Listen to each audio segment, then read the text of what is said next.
உங்கள் முத்து சில்க்ஸில் ஆடி சிறப்பு தள்ளுபடி ஆரம்பம். 5% முதல் 50% வரை சிறப்பு தள்ளுபடி. குழந்தைகள் முதல் பெரியவர்கள் வரை அனைவருக்கும் ஒரே இடத்தில் முத்து சில்க்ஸ், ராஜா தியேட்டர் சிக்னல் அருகில், நேரு வீதி, பாண்டிச்சேரி. மத்திய அரசு ஒதுக்கும் நிதியை மாநில அதிகாரிகள் முழுமையாக செலவிடுவதில்லை என்று சபாநாயகர் செல்வம் குற்றம் சாட்டியுள்ளார். புதுச்சேரி சட்டசபை பட்ஜெட் கூட்டத்தொடர் வருகின்ற 31ஆம் தேதி தொடங்க உள்ளது. அன்றைய தினம் ஆளுநர் CP ராதாகிருஷ்ணன் உரையாற்றுகின்றார். தொடர்ந்து 2 நாட்கள் ஆளுநர் உரைக்கு நன்றி தெரிவிக்கும் தீர்மானத்தின் மீது உறுப்பினர்கள் பேசுவார்கள். அடுத்த மாதம் ஆகஸ்ட் 5ஆம் தேதி நிதி பொறுப்பு வகிக்கும் முதலமைச்சர் ரங்கசாமி பட்ஜெட் தாக்கல் செய்வார் என்று எதிர்பார்க்கப்படுகின்றது. இதற்காக முதலமைச்சர் ரங்கசாமி பட்ஜெட்டில் இடம்பெற வேண்டிய முக்கிய அம்சங்கள் குறித்து அவ்வப்பொழுது அமைச்சர்கள் மற்றும் அரசு துறை செயலாளர்களுடன் ஆலோசனை நடத்தி வருகிறார்.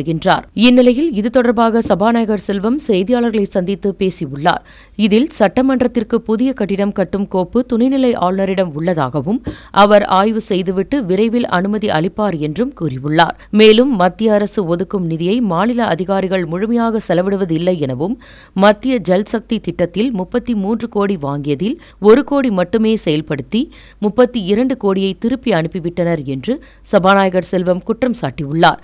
மேலும் புதுச்சேரி காகிதம் இல்லாத சட்டப்பேரவைக்கு மத்திய அரசு 8.16 கோடி ரூபாயை ஒதுக்கி உள்ளதாகவும் இந்த பட்ஜெட்டை காகிதம் இல்லாத பட்ஜெட்டாக தாக்கல் செய்ய முயற்சிகளை எடுத்து வருகின்றோம் எனவும் சபாநாயகர் செல்வம் தெரிவித்துள்ளார்.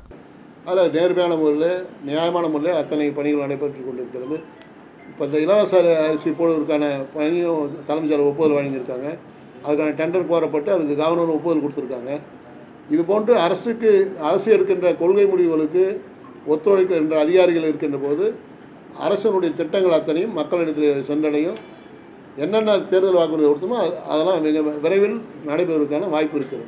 புதுச்சேரி உங்கள் AMN TV செய்திகளை யூடியூபில் உடனுக்குடன் காண AMN TV பாண்டிச்சேரி சேனலை சப்ஸ்கிரைப் செய்யுங்கள். பெல் பட்டனை மறக்காமல் கிளிக் செய்யுங்கள்.